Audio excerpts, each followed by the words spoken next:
This is not Jason Todd's original Red Hood helmet. Neither is this or this. Let me explain. Now, if you go online and you are shopping for a Red Hood helmet, 9 times out of 10, you're going to see some variation of this helmet. The thing is, this helmet is a lot closer to the helmet that Jason would only start wearing in the Rebirth era. I know, we're getting into the fucking nerd weeds here, alright? Notably, the forehead wrinkles and the lines. It gives the helmet some expression, it gives like paneling so that you can have him like take the faceplate off if he wanted to show his face more. There's a lot of different reasons that somebody would do this and why it was added to his character. However, it's not what the helmet originally looked like. When Jason first came back in Under the Red Hood, the helmet, pretty universally across all artists, had no lines and no wrinkles. It was pretty universally drawn as completely smooth with white eyes, sometimes with a sort of black under eye to show the like depth that the eyes were, that it was a helmet, not just his face. But if you look at any Red Hood art around the time he came out, this is true. Hell, it was so true that the helmet did not have that detailing that some of the covers for Under the Hood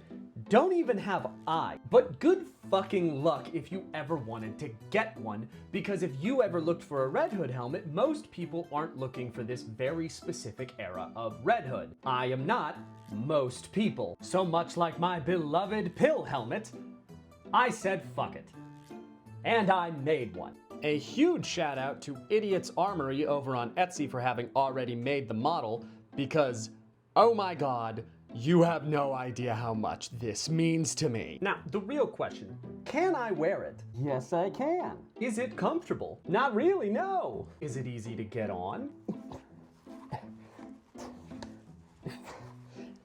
Do you give a shit? Not even a little bit. Admittedly, this is a bit of user error. I used a website that lets me like scale it to my head size, and I scaled it a little bit too close. I was too stubborn to just print it again, so here we are. Now, the funniest part about all of this, at least to me, is that this is not the first time I have tried to make this specific helmet. In fact, the first helmet I ever tried to make was this specific helmet, because I originally got into Red Hood via the Under the Red Hood movie when I was 14. I was also already going to Comic-Cons around that time, and I wanted to cosplay my new favorite character. Now, admittedly, this one's based off of the movie design, so it does have lines on the face, but